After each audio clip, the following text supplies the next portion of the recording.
อันใต้แหละใต้มาขึ้นบ่ตีน้องเลยเนี่ยบ่วิดน้องเลยบ่ตี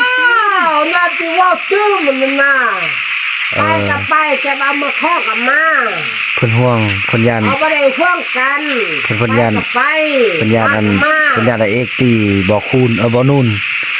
บ่คูณนี่จังหวะบ่แม่คันเรียนเล่น่ะบ่บักคุณบ่กินหยังเขาอยู่บันตุ้มบันสิคานบ่กินหยังเขาห่วงนี่เขาบ่ได้ตีเขาบ่ได้เฮ็ดกันบ่เขาก็ไปเห็นเขากินแย่กินเหล้าเขาบ่ได้ตีไอ้เอ็กว่าบ่ฮอดนี้แล้วก็น้องกินเอ็กกินนำกันบ่ได้ห่วงตอนนั้นเอ็กสิกับเมาก็เมานอนปุ๊บช่องปุ๊บชิ้นมันไม่ปุ๊บชิ้นมันคือผู้ชิ้นเนาะคือนี่ปุ๊บโชว์เนาะคือนี่แล้วไปชาเนี่ยปุ๊บคุยแข่งแตงแข่งนี่โอ้บ่เป็นยังบ่ได้ที่เฮ็ดหยังขอบใจFCผู้มีน้ำใจแบ่งปันเหมือนฟ้าบันดาลให้สร้างรายการนี้มาสวยเหลือคนทุกข์คนจนหรือคนด้อยกว่าด้วยแห่งศรัทธาบุญนำพาได้มาร่วมทาง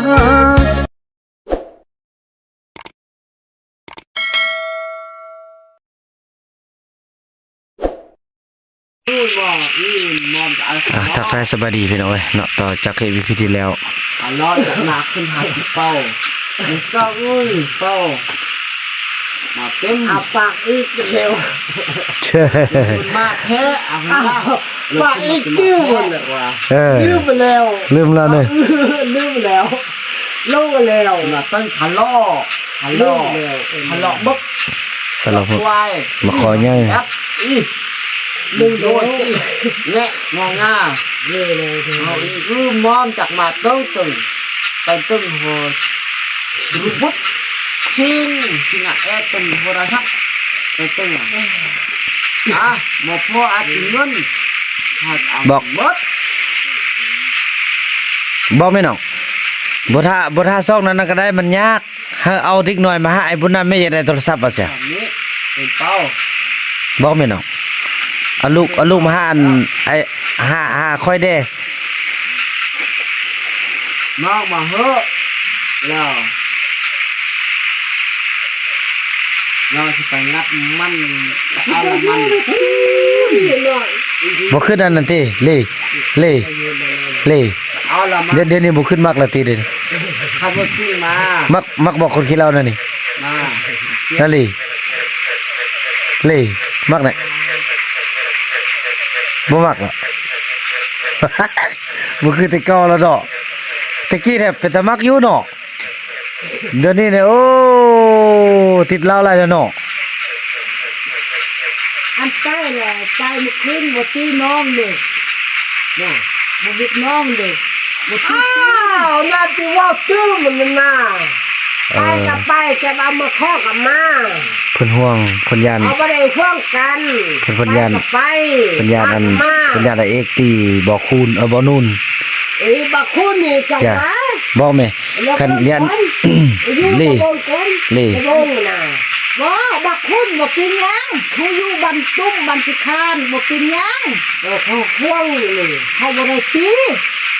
เขาบ่ได้เฮ็ดกันบ่เขาก็ไปเห็น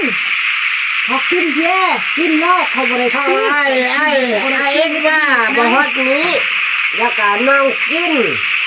เอ็กกินนำกันบ่ได้ห่วงตอนนั้นเอ็กสิกับเมาก็เมานอนปุ๊บช่องปุ๊บชิ้นมันไม่ปุ๊บชิ้นมันคือผู้ชิ้นเนาะคือนี่ปุ๊บโชว์เนาะคือนี่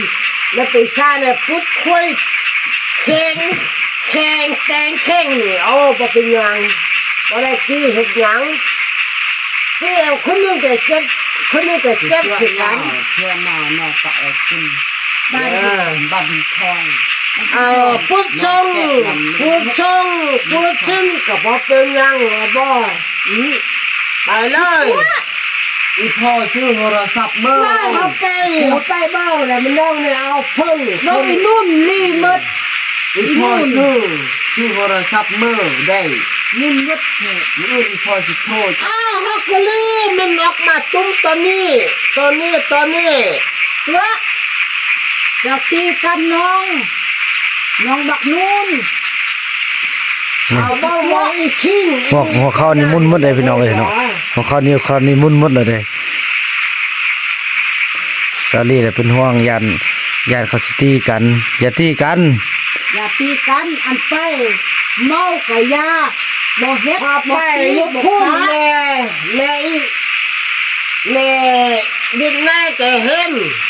มึด บ่เฮาได้ยินแม่เฮาอีนิดก็เว้าพออีคิงก็เว้าอีนกเนอก็เว้าเฮาว่าตีน้องชายหันน่ะตีกันแล้วพออีคิงก็ไปลู่เอาแล้วก็เอื้อยอีนกกับแม่อีนิดบ่ได้เฮ็ดช่วยนี่ไป เอา แล้ว ฮะว่าจะลุกชกเช็กแต่นั้นแล้ววะตัวเด็กตัวนี้ยันเฮ็ดคนเอกใต้ยุบไปเลยแท้ว่าสิกินเหล้าว่ายอกซื่อๆบ่ได้เฮ็ดกันอันเฮ็ดกันนี่ก็คนนี้ก็ตายเอกก็ตายยบ ป้าเธอ นี่เอกอะอีนุ่นก็ตายเอกก็ตายจบเหมือนกันได้ก็ตายพร้อมนี้เอกก็ตายพร้อมนี้ไปแล้ว โอ้ เห็นนะวันนี้ว่าคนอื่นซะ ตายอีนุ่นก็ตายเอกก็แล้วคนนี้ก็แล้วนะตายสมุดเนาะสมุดก็ตายเองตายชนะ ตาย อมบ่ ข้างนอกคืออายอะไรกิน พ่อแม่ว่ายอกซื่อๆบ่ได้ตีเฮ็ดหยัง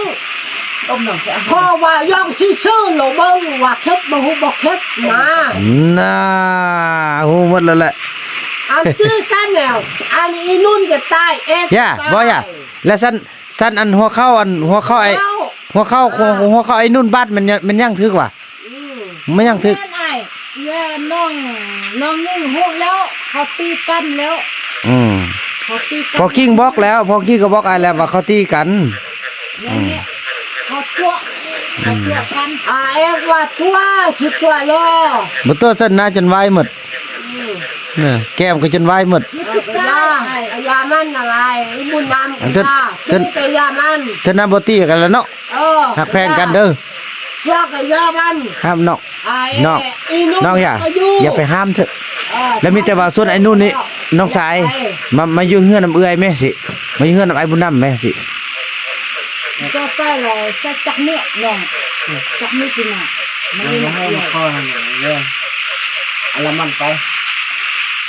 ละมันอยู่เชื่อน้องเขากำลังตัดเขากำลังซื้อเป้า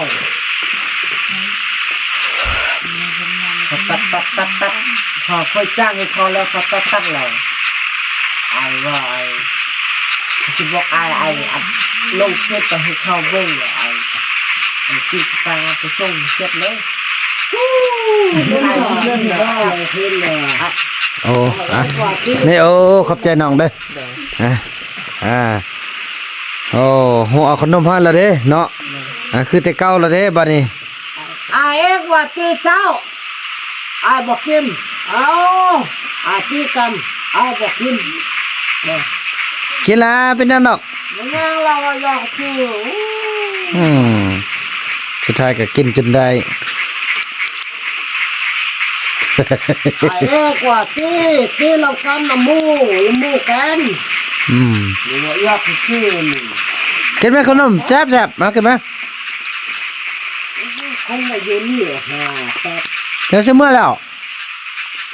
ข้าก็บ่อยากซื้อ บ่ยกซื้อ ข้าก็บ่แค่ ที่แม่ว่าอยากไปฮันชิดฮันบดบดทักเต็มเลยจำเป็นไม่มีเต็มมีบดเต็มเหียแค่ขันแล้ว กินแซ่บก็ขนมมากินไหม ลองเอาใหม่อย่าสู้เดี๋ยวนะสู้ น่ะ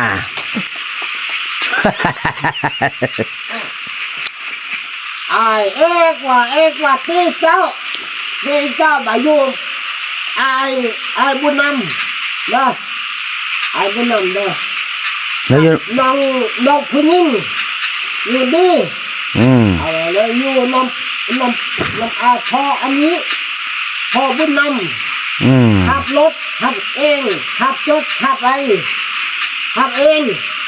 ต่อเช็ดมันนะค่ะเช็ดมันน้ำพอนี้พอเริ่มหมดแล้วค่ะจบชื่อแย่ชื่อโลกเกมพอนี้พออีบุญนำเป็นว่าครับ พอโบนำพออีแก้วพออีจึกนะ โอ้ยังจื้ออยู่เนาะ แข่งฉะนั้น พออีจึกพออีแก้ว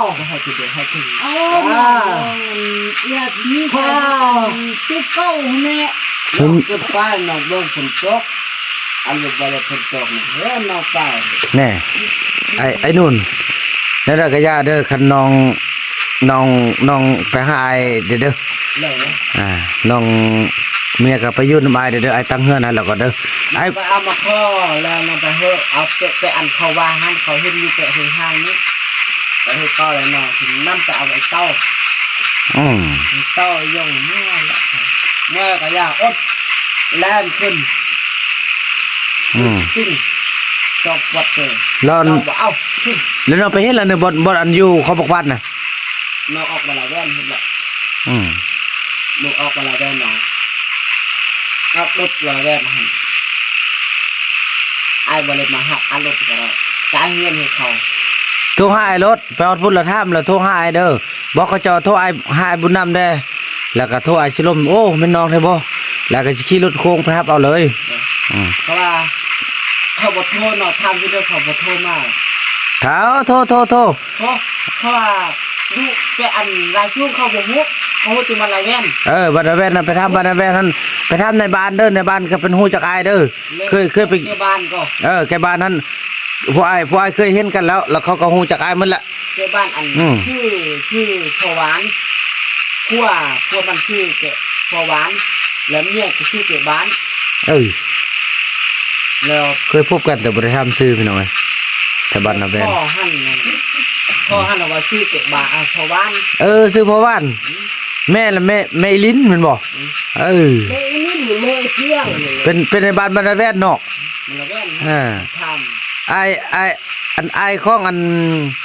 นางลิ้นแล้วซื้อสีดาเนาะจะเป็นในบ้านแว่นนั่นเนาะบ่มีสมองหยังเลยพี่น้องว่านักอื่นเนาะไปซื้อมันชอบบอกอีแม่เป็นในบ้านแล้วได้แม่แม่เป็นคนกับแม่ก็เดิมแหละแม่แม่ลูกเขาชื่อทำแล้วก็ชื่อยังชื่อนี่นี่สลีคันยังนอนกะเข้าไปนอนเด้ออย่าสุกใหญ่ยิงไปสุกไปสุกเศร้าแล้วชุดนี้ช่วยมีขึ้นมีขึ้นบดดันชุกบดดีบดชุกนะมีลูกนะว่าตัวให้ตัวอื่นทำเอาอย่าอันนั้นนะอันพวกให้ฮะให้เนี่ยนี่วันนี้ไปเดินจุดโทษเนี่ยน้องได้แว่เด้อเห็นแม่นกแท้เห็นแม่นกน้อยนั่นน่ะมันนกนอนมันไหนอัดคิดว่านี่มันจะรับดก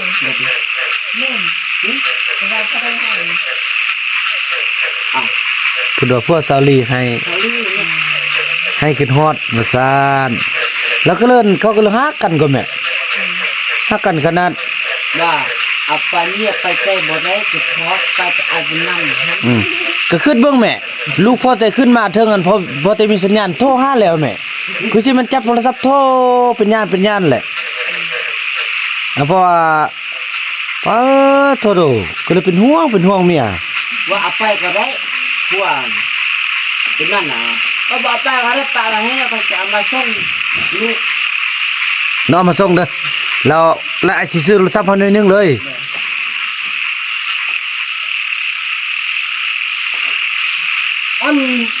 อันเอาพวกอาเมียเลยมึงนี่เดินลงไปเด้อแล้วมึงนี่น่ะกินข้าวงาแล้วก็ไปหาผัวหาไอ้เจ้านั้น เข้ามาแล้วมาเอาอันนี้ มันมีความห้าวเมียห้าวผัวหรือน้อมเมีย ข้าต้อนี่ ห้าวว่าแม่เมีย อาเซียลูก เมียว่ามัน มายืนบายเด้อ พ่อได้โทรศัพท์ใหม่ คันแน่คันน้องอันเอาจุแน่เอาจุอีเต้าจุดันมาแล้วก็แม่นมายืนบายซื้อโทรศัพท์มาเนาะเขาผู้อื่นเขาว่ามีค่าแต่ว่าเป้าอันเป้ามันหน่วยเท่าได้จักพันกีบนึงเหอะหน่วยนึงกะเขาก็บ่ลืมได้แม่เอามาข้อมากก็จะให้ค่าเป้าน่ะใส่บ่แบบจังได๋บ่สร้างเสียว่าเลยแล้วนั่นเด้อเมีย เป็นยังละอ้ายบ่จังเฮ็ดยังละ ไอ้ ขาเป้าละฮะคือขาเป้าใครยังละ นู่น เนี่ย ก็ไปขึ้นไปจี้หันไปยี่น้ำอ้อยหันยังได้โทรศัพท์ก็ได้ยังได้หน้าก็ได้ ก็บ่เป็นยังแม่ เดี๋ยวนี้จะไปยี่งานโทรศัพท์ก็บ่มีหน้าก็บ่มีแหละ เอาเป็นยังเลยสิมาอยู่นำยำอ้ายนี่ ยืนบายเด้อ เครื่องก็อยู่หัน ไอ้เราทาน้องก็ เครื่องอ้ายไป แน่บ่ทะยานไปพุ่นว่าสิเขาสิห่วงบ้านห่วงเฮือนน่ะเพราะเดี๋ยวนี้ไอ้ให้ผู้ละลังแล้วเนาะลี่เนาะ เนี่ย บ่ได้ผิดกันและอยู่ใกล้กันเฮือนหลังใหญ่แล้วอยู่ของพระของมันบัดนี้น่ะ เพราะว่าเขาไปซื้อเหล้าค่ะกินอยู่หันบ่ตรงไปหา แม่นกินก็กินเฮือนพระเฮือนมันหัน หูมันเด้อ แม่นแหละเฮ็ดนั่นเอาพอตู้แห้กับพอตู้หัน น้องบ่ต้องอายบ่ต้องหยังเด้ออายบ่เป็นคนเท่านั้นน้องเด้อมา แม่นตูบักคุณบ่แม่นตูอ้ายอ้ายอยู่บรรณาจุ แล้วอ้ายนั่นมาคุณอยู่แท้อ้ายซื้อตู้เยอะกับป้า ฟัง ก็พวกน้องอยู่นำกันเมื่อใดก็สิซื้อเนาะ เขาเปิดตู้แห้งเราเขาสิพรพรอยู่หันกินเหล้าคนเยอะเลย แต่ขนาดอันของเคยก็ยังบางมื้อก็จนบ่ได้นอนหลับย้อน ไอ้นอนบ้านหุ้น บ่อ้ายก็มาอยู่เผาเบิ่ง มี นี่ เพิ่งนี่ อาจจะถึงพี่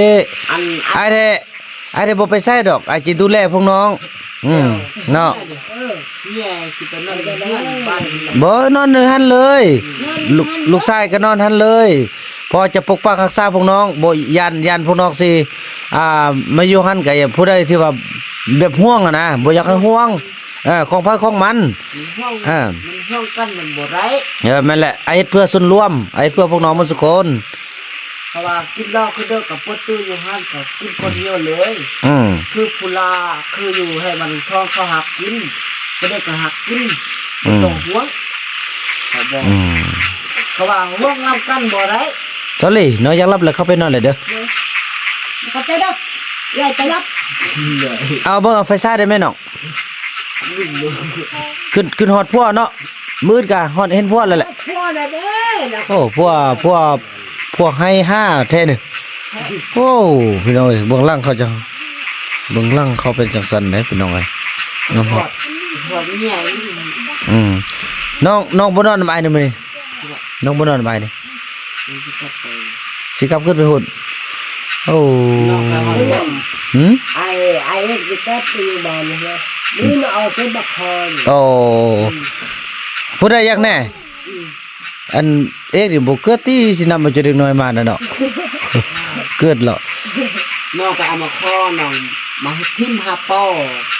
นี่เขามาฟักแล้วมือจะไปเก็บจะมาล่ะเอานี่เอานั่นก็ไปเรียกไอ้บนนั่นแล้วคือคักเนี่ยก็กลับไปหาไอ้เต้าหุ้นเนี่ยมันละแว่นหุ้น ผู้ใดอยากได้เงินแล้วเอาอีเต้าเอาอียงเอาอีจอมมาให้อันไอ้ผู้นำเด้อ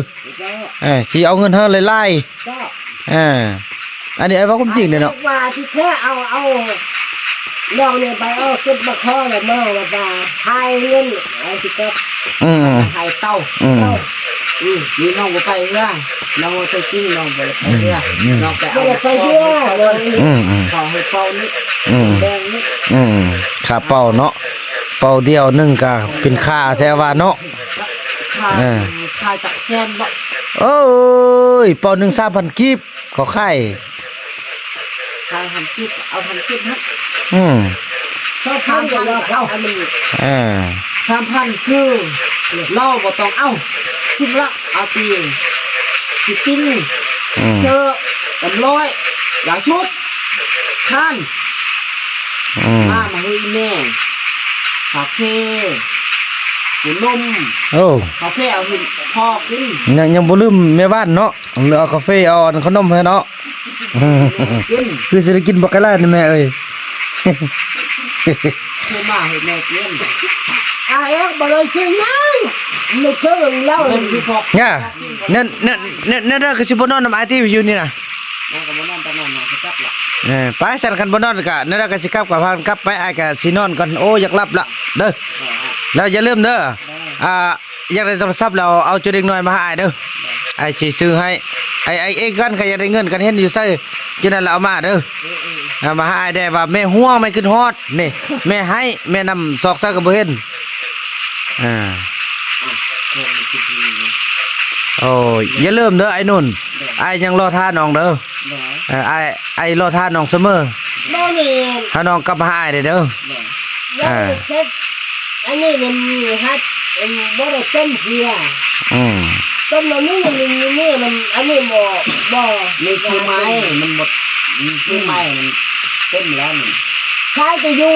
อันแม่ ถ้าขึ้นเห็นตอนนั้นตอนน้องเอาสินอนเอาสินหมู เอาคม สินหมูเอาโคมหันน่ะน้องก็ยังจื้อเด้อมาหาไอ้ขึ้นฮอดน้องขึ้นฮอดก่อไอ้รอน้องเสมอเด้อให้ขึ้นเห็นตอนที่เฮาดึงเอาผู้เฒ่าผู้แก่ออกมาจนได้น้องตอนนี้มีฮอมีเฮือนอยู่แล้วน้องบ่มาอยู่นำไอ้ขึ้นฮอด นั่นน่ะบ่ได้ โดย ไอ้ว่าไอ้เอ็กไปเอาอยู่ขึ้นเลยเด้อ โดย เพราะว่ามัดเพื่อย่างเลยว่ะว่าไอ้เต้าเนี่ยล่ะมาฮอดนี่เลยกินกันน้ำอาล่ะค่ะอยู่เลย อืม อยู่เฮ็ดหน้าเฮ็ดส่วนมันเนี่ยนี่มันอีพุ่นเขากำลังตัด หน้าไอ้ก็สิรุดหน้ายุจกน้องป้าอีกปีนี้น่ะไปนี่ไอ้สิไปจกน้องป้าได้น้องไอ้สิเลี้ยงปลาดุกให้พวกน้องนี่ อ้ายเงื่อนอ้ายก็มีเงื่อนอยู่ไปอันให้มันน้อย ไอ้เฮือนไอ้ก็พ้นท้องพ้น เพราะว่าอ้ายก็ซาเบิ่ ไอ้ ง เอ็กพวกอยู่ตรงนี้เลยพวกตรงนี้น่ะแม่ เดี๋ยวนี้หอมกระเดะ พวกแล้วนะตัวนี้น่ะ บอกแล้ว ไอ้เอกเดี๋ยวบ่ฮู้ดอกบ่เข้าไปจักเทื่อบ นอ้ายเจ้าไม้หั่นน่ะปลุกแล้ว ก็แล้ว อือ เอาเยอะอีกคุณเอานอนเยอะ เจ้าไม้ บ่มันมีหลายลัง สองนางที่ 5ลังหมดทั้งหมด ข้างหลัง อืม ห้าล่างห้ามืดจะเลยกันล่าง มื้อนี้น้องเข้าแท้ๆน่ะน้องเห็นแล้วเนาะ นี่มันเห็นอยู่แค่ แล้วเขา พวกอยู่นี่ก็ได้มุมมอง เรื่ เนี่ อย งตังแดง แล้วเขามุ่งยังเอา เนี่ย นายคุณไอ้นุ่นเขามุ่งยังเอา ขมุย ไอ้น้องบาฮ่าใช้ดูไอ้พวกอยู่นี่มุมมอง เอ้า ไปยัน แม่มื้อเอกว่าไปเราไปใส่แฮวดูเราสิปลุกก่อนหม้อนี่เราจีซั่นตินหน้าอีแม่นี่สัตว์ แล้วนี่คือกินลูกก็กินน้ำกันซื้อล ไอ้นุ่นคันได้เข้าไปหาเราเห็นเฮือนมื้อนี่อ้ายสิขอถามอันเขามุ่งยัง มึงทุกอย่างตัวนี้ก็นะมุมมอง สังกะสีบ่หรือว่ากระเบื้อง อันเฮือนหลังมื้อที่อ้ายปลุกเขาพวกน้องนะมึงสังกะสีนบ่โอ้แสดงว่าไปเห็นแท้ บ่ตัวอ้ายติไปนี่อ้ายจะไปถามไอ้นกกองในนกคันว่าไม่นกว่าโอ้ยนุ่นบ่ได้มาดอกแสดงว่าน้องขี้ตัวเนาะบ่จะไปบ่สิโทรถามเดี๋ยวนี้ล่ะบ่ พ่อก็เถอะ นั่นอย่าว่ามุงย่อมุงสังกะสีแท้ๆเนาะอันตัวไอ้ปุกมาเมื่อนี่นะ5ลังนี่นะโอ้สังกะสีแบบนี้เลยโอ้ ชื่อน้องก็บ่ได้บ่คักนะมันเมาเหล้าเด้อ โอ้โอ้ มันเถื่อนนั่นมันเมาเหล้าเด้อมันบ่เห็นตาเมาเหล้าเล่นนกกับยานแดได้นึงรับมีได้มัน เอออ้าวไม่นกนอนหันอย่าไปตัวไม่นกก็เลยไปนอนบ้านหุ่นเมื่อบ้านเตเว่นหุ่น ก็นอนอยู่ให้มัน บ่นอนนะไอ้โทรหาแล้วน่ะไอ้โทรหาอันพวกของเซาลี่แล้วน่ะเลิก นอนอยู่เฮือน น่ะคงไปคงมาเอ้ย ลงละ ไปเยี่ยมว่ากันครับเนาะไอ้อยากรับแล้ว เอ็ดกินแล้วเด้อ เอออ่ะ เป็นยังเราล่ะพ่อ มันนกนอนอยู่เฮือน เพื่อนก็มุงสังกะสีเนาะ มันที่นอกไปพัดเลย ไปกวดแล้วมุงสังกะสีแท้ๆเนาะ มันบ่เลยบ่คัก บ่คักมันเมามันบ่แม่เบิ่งจนเป็นมุงสังกะสีพี่น้องเอ้ย กาแฟของพ่อ แม่จักเมาหรือบ่เมาแม่เบิ่งมุงหญ้าเป็นมุงสังกะสีล่ะ เออ ว่าแล้วมันเนี้ย มาอีกแล้ว ไอ้เอ็ด กระเบื้องตีมุงกระเบื้องตีน้องมุงกระเบื้องมันบ่น่ะโอ้ไปมาไอ้เมื่อส่งทางมา เอาละ เอาโชคดีเด้อเห็นบ่ซาลีบอกอย่าสุตีกันเด้อเราเป็นห่วงเด้อ ทำมาเลยใช้ใจเด้อ โดยเดินทางปลอดภัยเด้อเดินทางกันเด้อ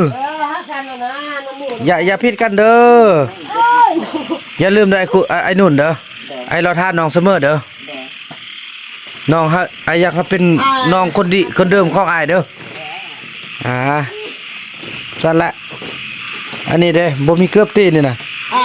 มึงน้ำบ่มีเกือบ บ่มีเด้อไปลุยเลยลุยเลยตามสบายของไอเอก มึงน้ำมาให้เอ็ดกินแล้วเด้อ โดย ลำเตยลำชิงเลยเด้อ ลำเตยลำชิงขึ้นไปป้ามันเลยเนอะคุณ ไปเลยน้ำบ่ โอ้ยนุ่นเอ้ยนุ่นเป็นอันนี้บ่แม่แต่ละมือมานะพี่น้องเอ้ยถือว่าหมดสภาพเลยนี่แหละลี่เบิ่งเอาบัดนี้นะตะกี้น้องละจม5ขึ้นฮอด5อยู่นำคนขี้เหล้าแล้วมันบ่แม่นบักนู่นคนเก่าแล้วน้องเอ้ยบ่ทักคิดหยังเด้อเฮามีลูกมีผัวแล้วที่ผ่านมาเพิ่นก็ยังคิด5ได้พี่น้องเอ้ยแต่มาเห็นสภาพมื้อนี้แล้วโอ้โธ่ซาลีก็น่าจะปรับเปลี่ยนตัวเองได้เนาะคือว่าพอทุกอย่างกับคนคนนี้จะว่าแหละที่ผ่านมาแบบคือว่าแหละพี่น้องเอ้ยสู้มานำกันสู้มาโดยตลอดเนาะแล้วก็เฮ็ดเวียกเฮ็ดงานกับมันมาเดี๋ยวนี้สำติดเราเป็นคนละคนเลยบ่เฮ็ดเวียกเฮ็ดงานหยังเลยพี่น้องเอ้ยก็ถือว่าดีละเป็นการที่ว่ามาสั่งสอนอันทุกอย่างของซาลีในมื้อนี้เลยเนาะถือว่าคลิปนี้บ่าวนำจะขออนุญาตจบคลิปกันสำนี้ก่อนพี่น้องเอ้ยผิดพลาดประการใดขอโทษขออภัยเนาะเพอบ่าวนำก็อยากนอนได้พอมันบ่คันสิลมเข้าในหมดคืนก็ลมได้พอเข้ามันลมไปกินเหล้าไปเด้เนาะเบิ่งจักซั่นน่ะพี่น้องเอ้ยบ่ฮู้อันใดเป็นอันใดแล้วบ่นู่นเด้นี่ต่อไปมาตีกันมื้อนึงก็สิฆ่ากันตายสำแหละเนาะนั่นน่ะโอ้ยตายละว่ะเดี๋ยววันนั้นนะพี่น้องคลิปนี้บ่าวนำขออนุญาตกล่าวคำว่าสบายดี